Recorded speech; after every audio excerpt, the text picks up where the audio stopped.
Irmãos, vamos abrir a palavra do Senhor agora no livro dos Juízes, capítulo 6, para fazermos a leitura do verso 1 até o verso 6.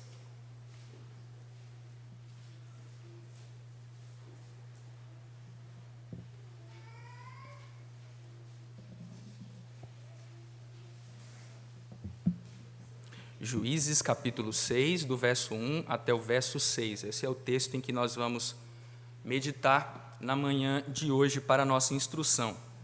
Eu vou pedir que essa leitura os irmãos apenas acompanhem.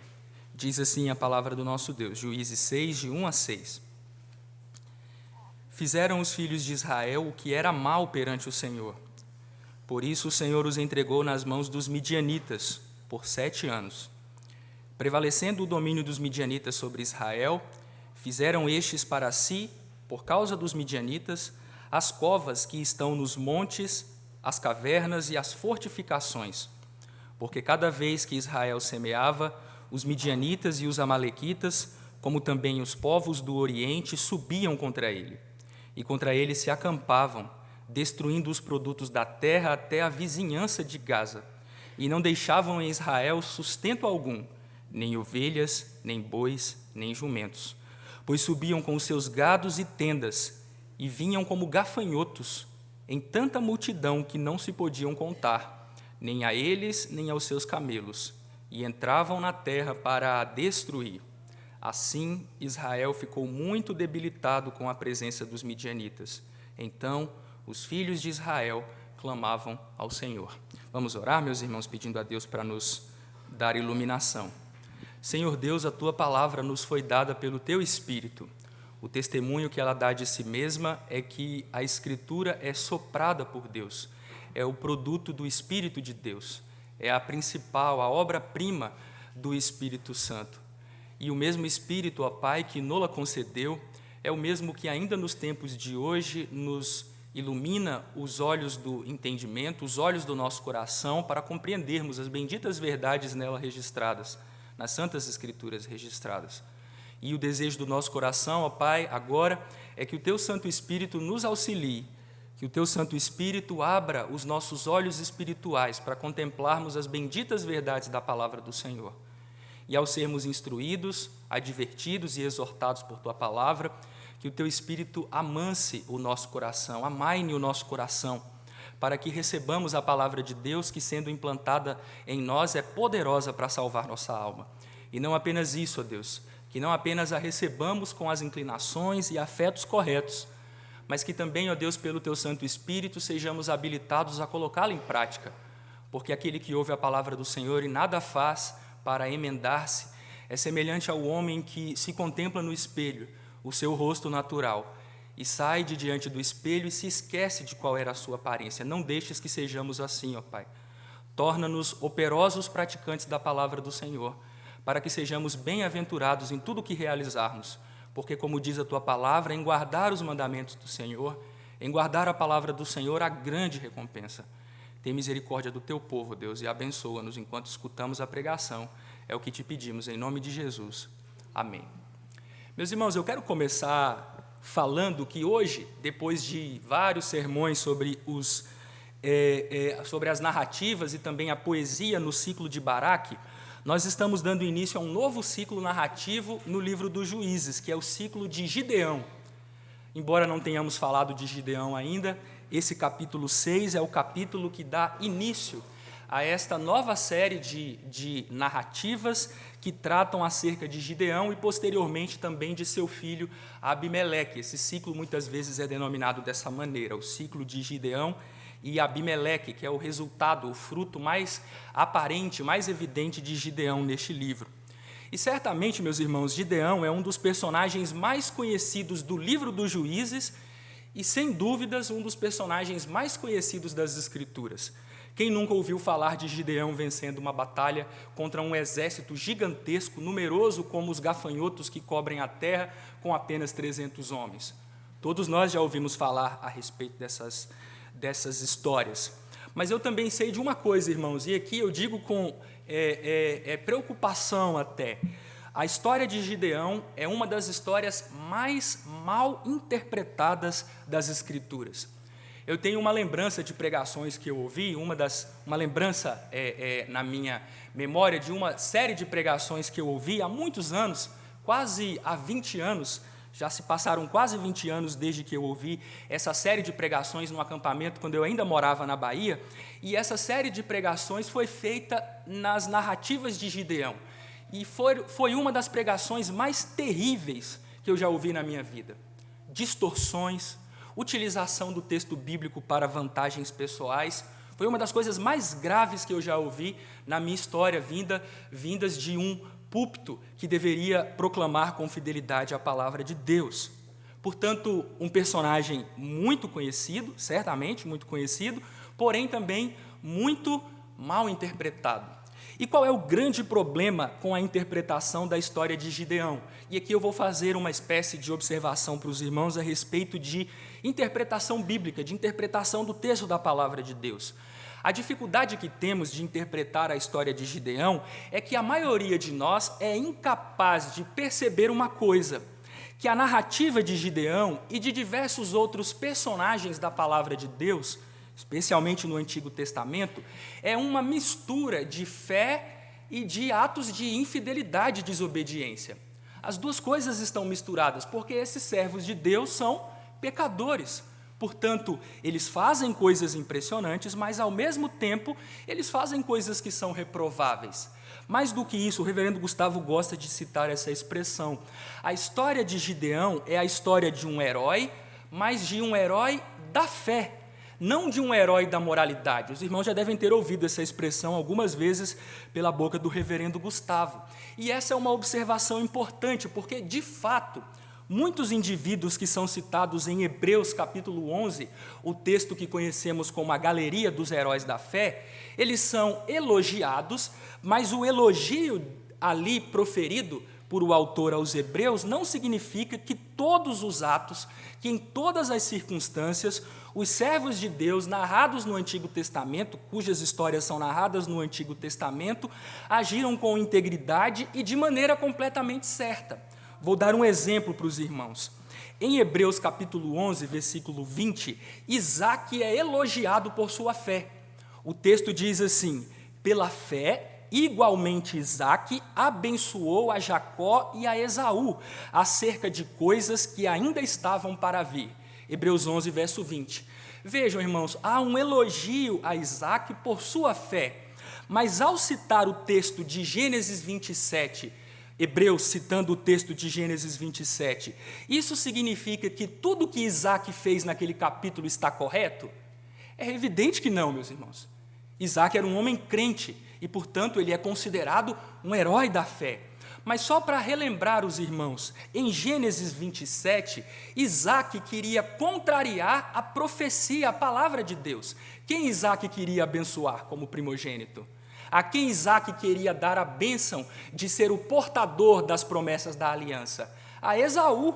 Mas era Esaú escolhido por Deus? De maneira nenhuma. Deus disse abertamente em Gênesis 25 para Rebeca que o mais velho seria servo do mais moço. Portanto, Isaque é elogiado, mas isso não significa que tudo que Isaque fez está correto, tudo que a Escritura narra acerca de Isaque está correto. Eu estou citando este exemplo para dizer que deveríamos utilizar o mesmo princípio para interpretar esse ciclo de Gideão. Gideão é citado em Hebreus 11, versículos 32 e 33, com diversos outros servos de Deus, e eles são elogiados por sua fé, por meio da qual subjugaram reinos. Ele elogia Baraque, Sansão, Gideão, Davi, porque estes indivíduos pela fé subjugaram reinos. O exemplo de Davi é outro. Davi é elogiado por sua fé, mas nós devemos imitar Davi no caso com Batseba, por exemplo, com Urias? O fato de elogiar um servo de Deus não significa que tudo que ele fez é correto. Isso é tudo pelo qual Gideão é elogiado em Hebreus capítulo 11. Ele subjugou reinos por sua fé.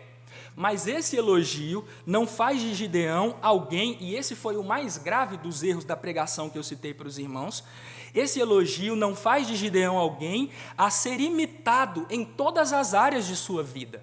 Na verdade, meus irmãos, na narrativa de Gideão, quase tudo que ele faz, quase tudo, eu digo isso sem sombra de dúvidas, deve ser evitado pelo povo de Deus hoje e não reproduzido. É um alerta sobre o modo como os crentes não devem agir e de como servos de Deus, verdadeiros, crentes genuínos, como era o caso de Gideão, um homem de fé, como estes homens podem se envolver em pecados graves e grosseiros. Só para dar um exemplo para os irmãos. Quando a história de Gideão começa, a idolatria do povo de Deus estava limitada à casa de Gideão e àquela cidade, a cidade de Ofra, lá em Juízes capítulo 6. Mas quando a história termina, a história de Gideão, em Juízes 8, versículo 27, Gideão construiu uma estola, e aquela estola se transformou num ídolo, e diante daquele ídolo, todo Israel se prostituiu diante dele. Vejam, portanto, que o que começa com um problema familiar e talvez de uma pequena cidade se transforma num problema nacional, a idolatria. E quem a introduziu? Gideão. Foi Gideão quem construiu aquela estola e transformou um problema de sua família e cidade num problema nacional. Gideão, portanto, é um exemplo de um servo de Deus que se envolveu em pecados graves e que tiveram consequências terríveis para si, para a sua família e para a nação de Israel. Só para perguntar uma coisa para os irmãos: qual é o fruto mais evidente de Gideão? E a Bíblia diz que a gente conhece a árvore pelo fruto, não é verdade? Qual é o fruto mais evidente de Gideão em sua história? Um filho que ele deixou, chamado Abimeleque. E sabe quem era Abimeleque, o filho de Gideão? O homem que assassinou os seus 70 irmãos, meios irmãos. Ele destruiu a família de Gideão e provocou uma guerra civil, uma mini guerra civil em Israel. Olhem o fruto que Gideão deixou para a sua posteridade.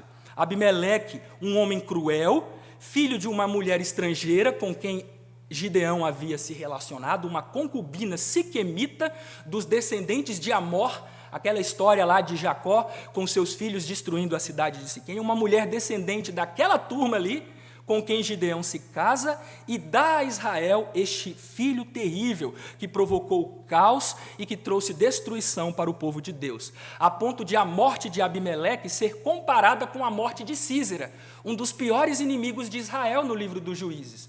Porque assim como Sísera foi morto com a sua cabeça esmagada por uma mulher, que fincou com uma estaca da tenda a cabeça de Sísera no chão, como Abimeleque morreu, o filho de Gideão, com uma pedrada na cabeça jogada por uma mulher, uma pedra jogada por uma mulher. Vejam que coisa. A Escritura, portanto, meus irmãos, o meu alerta para os irmãos na leitura de narrativas bíblicas é que a Escritura não deve ser lida de forma moralista.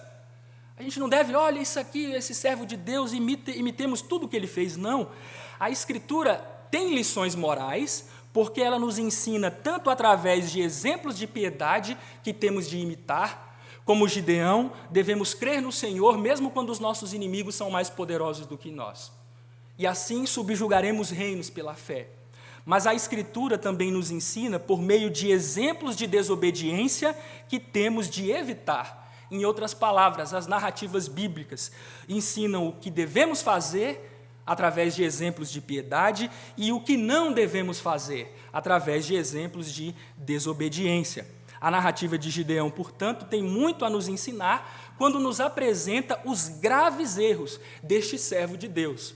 Eu faço questão de falar, Gideão era um servo de Deus. Se os irmãos estão assustados, esperem chegar até Sansão e vocês vão ver como a situação é ainda pior com aquele servo de Deus. Repito, portanto, que uma boa leitura do ciclo de Gideão passa por uma compreensão de que a narrativa é uma mescla de elementos que envolvem fé e grave desobediência. E isso tem um propósito, irmãos. Um autor comentando não o livro de Juízes, mas o livro de Ruth, mas as palavras dele valem para o livro de Juízes, diz o seguinte, abre aspas, os protagonistas humanos não devem ser vistos como heróis ou heroínas para imitação. Eles são apenas os pequenos atores na história de Deus. O foco principal é sobre o que Deus está fazendo em e através desses personagens. Se Deus é o ator primário no drama, então sua presença, ações e planos devem servir como fundamento para aplicar e ensinar o livro. Fecha aspas. O personagem principal da narrativa de Gideão não é Gideão. É Deus realizando coisas através deste servo limitado e cheio de problemas. E mais do que isso, irmãos, os erros de Gideão não são citados para envergonhá-lo. Os pecados deste servo de Deus, os mais graves, e os irmãos notarão que foram pecados gravíssimos, foram lavados pelo sangue de Cristo. Os pecados de todos os crentes foram lavados. Contar os pecados de Gideão, com isso a Escritura não quer envergonhá-lo. A Escritura quer apenas dirigir os nossos olhos para o personagem correto. Quando olhamos para Gideão, devemos nos lembrar: este homem é um servo imperfeito, aqui colocado para que os meus olhos sejam voltados para o ator principal da história, para o roteirista, para o diretor e para o ator principal, para Deus. Os nossos olhos não devem ser seduzidos pela beleza maculada e limitada dos servos de Deus. Os nossos olhos devem ser atraídos pela beleza e pela glória do Senhor, o verdadeiro protagonista das Escrituras. Essa é a minha introdução à história de Gideão. Mas antes de falar propriamente dele, a narrativa do ciclo de Gideão começa com uma velha história. Os irmãos devem se lembrar dessa velha história: a rebelião de Israel e a disciplina divina. O povo se rebela e Deus o corrige. Um terrível contraste, não é verdade? Como acabamos o ciclo anterior? Com um cântico de louvor a Deus, de adoração a Deus pela vitória, Juízes 5, o cântico de Débora e de Baraque. Então, certamente, se estivéssemos ouvindo essa história pela primeira vez, o nosso coração estaria empolgado. O Deus que pelejou no ribeiro Quizon, o Deus que agiu no Quizon, o ribeiro das batalhas, nas proximidades de Tanak e Megido, o que ele fará agora? Estaríamos empolgados, mas quando menos esperamos, com o que nos deparamos? Com uma rebelião, nova rebelião de Israel e com disciplina divina aplicada sobre o seu povo. Em resumo, irmãos, podemos dizer que a ideia central destes versos iniciais é esta: Deus disciplina com severidade seu povo desobediente, que responde à disciplina com tentativas frustradas de segurança carnal e arrependimento parcial. É uma sentença grande, mas deixe-me tratá-la por partes aqui. Deus disciplina o povo, por causa da rebelião do povo, de maneira severa. E o que o povo faz? Como Israel responde? Israel responde de maneira indevida. Ele busca uma segurança carnal e se arrepende de modo parcial, se é que podemos chamar isso de arrependimento. Na verdade, nem era arrependimento. Deus castigou seu povo com terríveis invasões, com povos vândalos que vinham e vandalizavam Israel. Mas o que Israel fez? Procurou segurança em seus próprios meios e não se arrependeu verdadeiramente. Comecemos com a apostasia de Israel. Vejam, esse é o primeiro ponto, a apostasia de Israel. Primeira parte do versículo 1. Fizeram os filhos de Israel o que era mal perante o Senhor. Essa expressão se repete: os filhos de Israel fizeram o que era mal. Eu já falei para os irmãos que essa expressão está associada com o final do livro dos Juízes, quando é dito que naquela época não havia rei e cada qual fazia o que achava mais reto. Em ambos os textos a expressão olhos, os olhos aparecem. O que em Juízes 6:1 nós lemos? Fizeram os filhos de Israel o que era mal perante os olhos do Senhor. E em Juízes 17:6 e 21:25, naqueles dias não havia rei em Israel, cada um fazia o que achava reto aos próprios olhos. Então vejam, fazer o que é reto aos nossos próprios olhos costuma ser o que é mal aos olhos do Senhor. Essa é a essência do pecado, essa é a essência da queda. O que foi a queda? Eva olhando para algo que Deus disse que era mal, porque era proibido comer, e dizendo: a árvore é boa para se comer. Vejam que coisa, essa é a essência do pecado, é dizer que o que Deus chama mal é bom, e o que Deus diz que é bom é mal. é exatamente isso que os filhos de Israel estavam fazendo, o que era reto aos seus próprios olhos, envolvidos na prática da idolatria. É isso que significa essa expressão, conforme Juízes capítulo 2, versículo 11. Eles deixaram o Senhor e serviram a Baal. Aliás, no versículo 11, então fizeram os filhos de Israel o que era mal perante o Senhor, pois serviram aos Baalins. Juízes 2:11. Isso é fazer o que é mal ao Senhor. É seguir após os ídolos. Mas há um outro aspecto interessante nesse texto, que é a ausência de um verbo que apareceu nos 2 ciclos anteriores.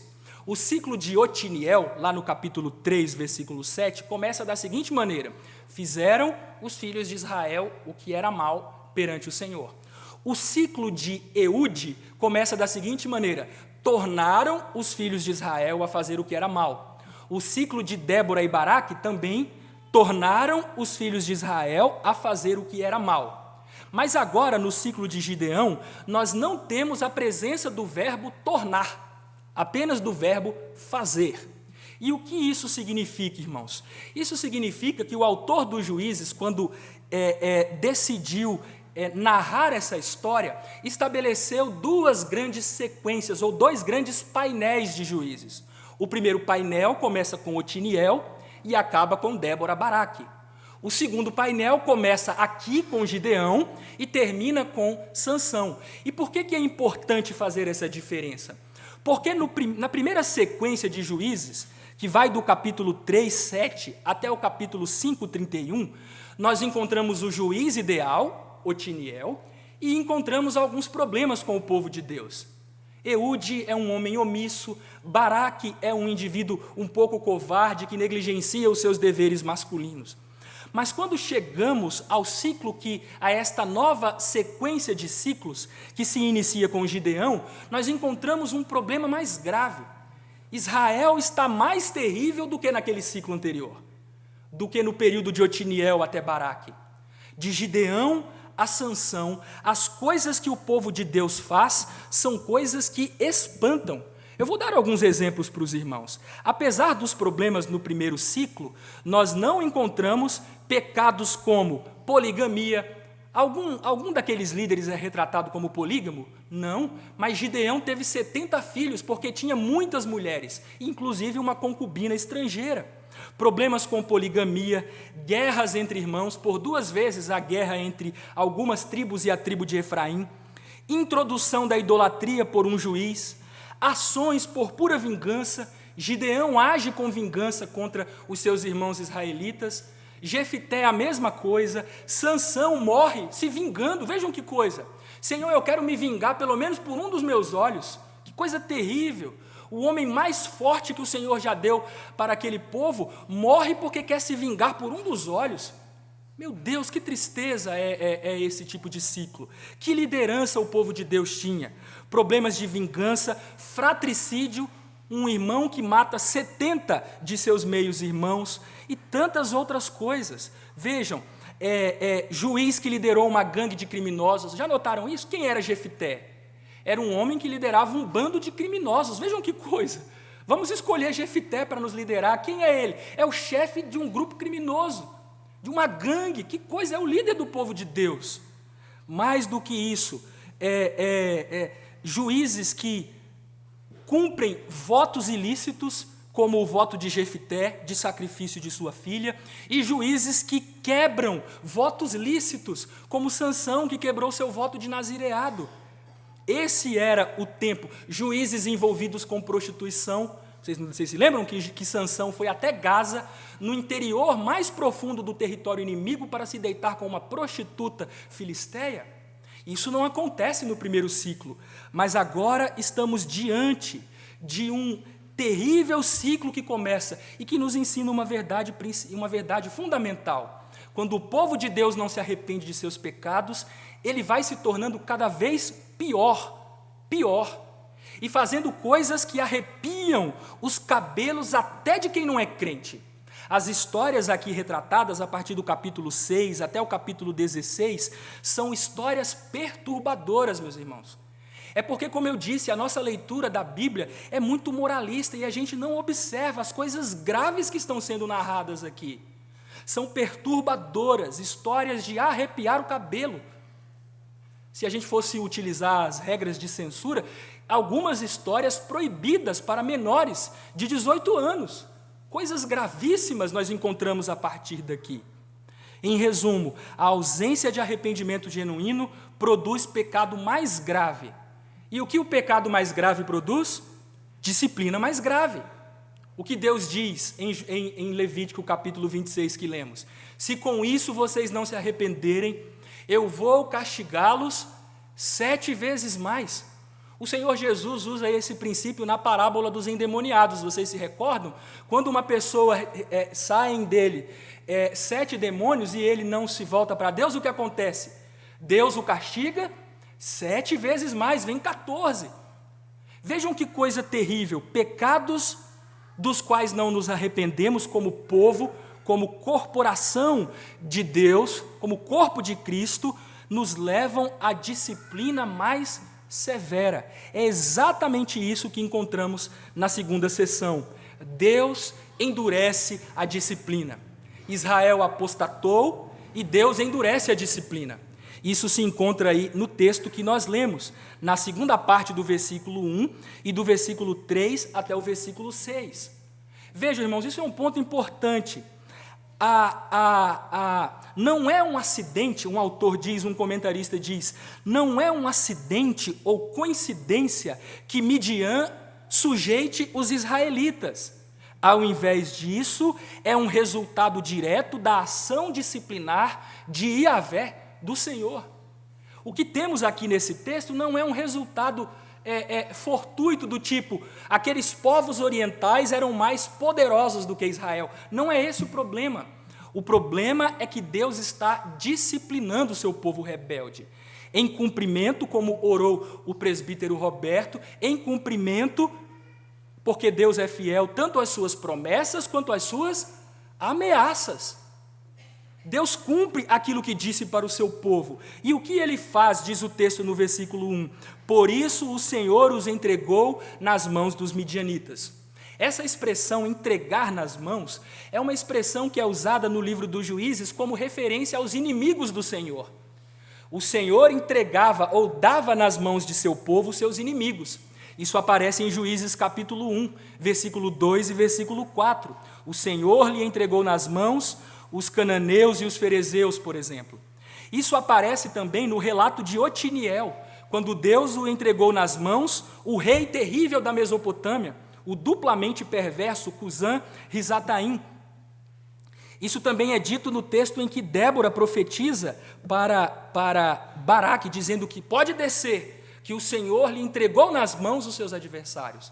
Mas sabe o que é impressionante, irmãos? É que o que encontramos aqui, por causa da infidelidade de Israel, é Deus entregando não os inimigos na mão de seu povo, entregando o seu povo nas mãos dos inimigos, uma reversão terrível.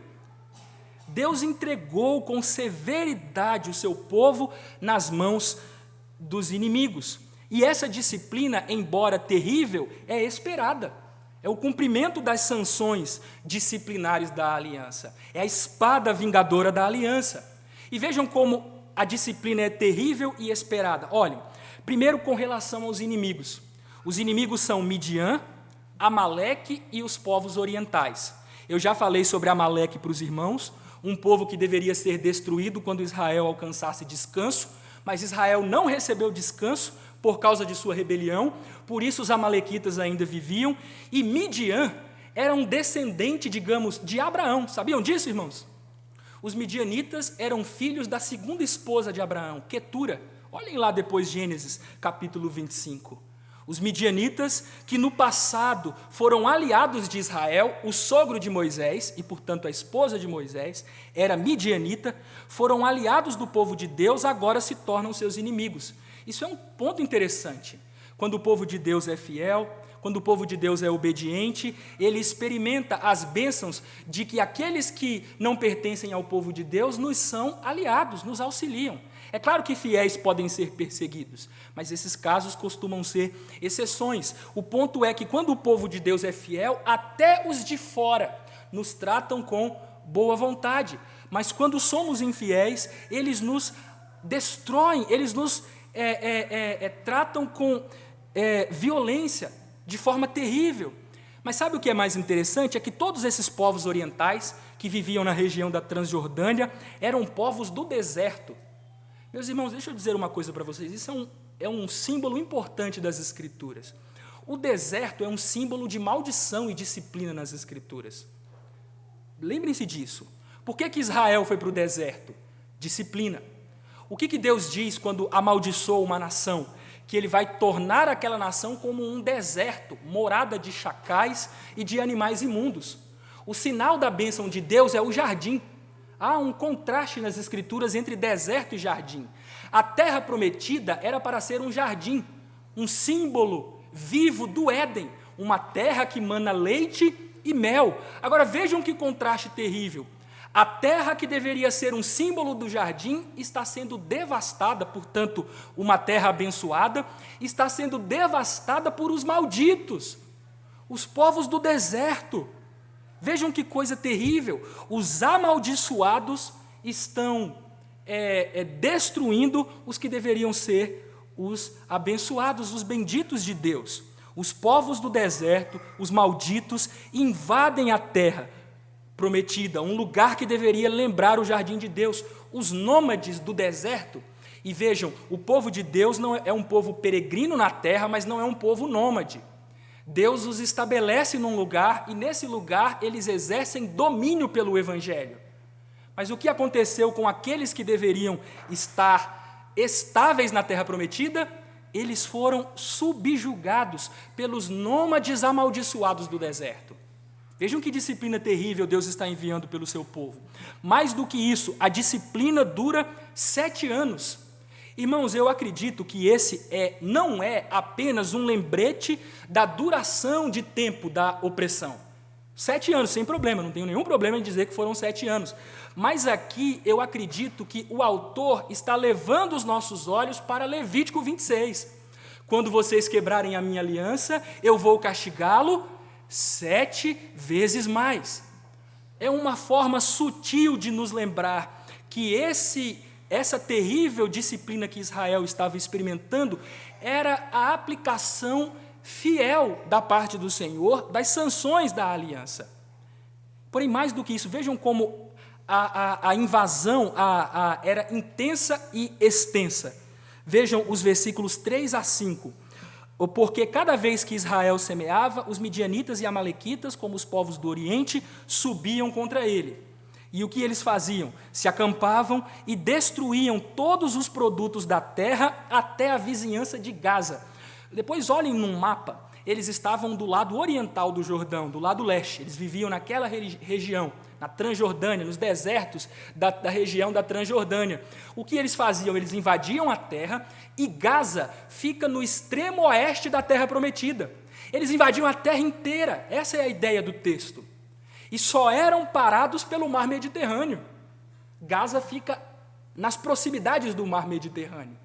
Então o ataque era intenso, eles acabavam com tudo, não deixavam nada para Israel, porque com seus gados e tendas vinham como gafanhotos, entravam na terra para destruir, debilitavam Israel, e não era apenas num pequeno lugar de Israel, era numa extensão grandiosa, muito abrangente, invasões intensas e extensas, ou abrangentes, que provocavam destruição. O verbo destruir aparece 2 vezes, aparece no verso 4, no início do versículo, destruindo os produtos da terra, e no final do versículo 5, e entravam na terra para a destruir. Uma terrível disciplina o Senhor estava aplicando, e isso nos lembra as maldições da aliança. Deus prometeu que quando os israelitas semeassem em desobediência, quem haveria de comer o fruto da terra? Seus inimigos. Levítico 26, 25, que lemos, diz isso. Eu enviarei a peste para o meio de vós, serei entregues nas mãos dos vossos inimigos, e no versículo 16, semeareis debalde a vossa semente, porque os vossos inimigos a comerão. E outra coisa que é interessante no texto, é que os amalequitas, midianitas e povos orientais são comparados a gafanhotos. Os irmãos se recordam disso em Deuteronômio capítulo 28, versículo 33? o fruto da tua terra e todo o teu trabalho comê-lo-ás um povo que nunca conheceste. E depois, mais adiante, aliás, anteriormente, no versículo 28, Deuteronômio diz assim, 28, 38, lançarás muita semente ao campo, porém colherás pouco, porque o gafanhoto a consumirá. É um cumprimento das ameaças de Deus. Meus irmãos, com isso nós aprendemos uma verdade fundamental: de Deus não se zomba. Aquilo que plantamos, colhemos. Israel plantou rebelião, e o que colheu? De Deus não se zomba, disciplina severa. Algo que lhe enfraqueceu. Israel ficou debilitado, empobrecido, prestes a perecer de fome por causa de sua rebelião. Mas qual foi a resposta de Israel? De maneira bem breve, irmãos, a resposta de Israel é uma resposta inadequada. É uma resposta dupla e duplamente inadequada. Primeiro, Israel apelou para a segurança carnal. O que Israel fez? Versículo 2. Prevalecendo o domínio dos midianitas sobre Israel, fizeram estes para si, por causa dos midianitas, as covas que estão nos montes, as cavernas e as fortificações. Israel pensou assim, sabe por que os midianitas estão arrebentando com a gente? É porque a gente está vivendo em terra aberta. Vamos nos mudar para uma região geograficamente difícil de invadir, pronto, nós estaremos seguros. Mas é esse o problema de Israel, irmãos? O problema de Israel aqui é falta de segurança? De maneira nenhuma, irmãos. O problema de Israel é falta de fidelidade. Só para dar um exemplo para os irmãos, os homens israelitas tinham um dever. 3 vezes por ano, todos eles deveriam subir para o lugar do santuário central, que depois foi estabelecido em Jerusalém. Foi em Siló durante um tempo, no período de Eli, por exemplo, mas os homens todos deveriam subir. A pergunta que nós deveríamos fazer é, quando os homens de Israel subissem para o santuário central, o que aconteceria com as suas terras? Os povos não viriam para destruí-la? O que Deus promete para o seu povo lá em Êxodo, capítulo 34, versículos 23 e 24? Exatamente isso. Vocês vão subir 3 vezes para aparecer diante do Senhor, todo homem. E aí Deus diz o seguinte, porque lançarei fora as nações de diante de ti e alargarei o teu território. Agora vejam essa promessa, ninguém cobiçará a tua terra quando subires para comparecer na presença do Senhor teu Deus 3 vezes no ano. Quando vocês subirem para adorar a Deus, não tenham medo, porque ninguém vai invadir, porque Deus não vai deixar. O problema de Israel não é falta de segurança, irmãos. Deus poderia proteger Israel até mesmo quando nenhum homem estivesse na cidade para lutar. O problema de Israel é rebelião. E para curar o seu problema, do que Israel precisava? De arrependimento e não de segurança carnal. Resolveu o problema? Mudar-se para as covas, para as cavernas, para as fortificações nos montes? Resolveu? Não resolveu de jeito nenhum. E eles continuavam vandalizando Israel, pilhando Israel, rapinando o povo de Deus. Não resolveu. Eles precisavam de arrependimento. E é exatamente o que Israel não manifesta. Na sequência do texto, lá no final do versículo 6, é dito o seguinte, a segunda resposta de Israel. A primeira, segurança carnal. A segunda, Israel, então, os filhos de Israel clamavam ao Senhor. Eu já disse para os irmãos que esse clamor é um grito de dor para que a dor seja aliviada, não é arrependimento. E por que eu posso dizer que isso não é arrependimento? Eu já havia dito isso para os irmãos, mas aqui isso fica ainda mais claro. Em Juízes capítulo 6, versículos 25 a 32, o povo que está clamando ao Senhor é o povo que tem um altar a Baal e um poste ídolo. Um ídolo dedicado a Azerá, a consorte de Baal. Vejam, isso é arrependimento? Eu clamo ao Senhor, mas também tenho o meu altarzinho para Baal.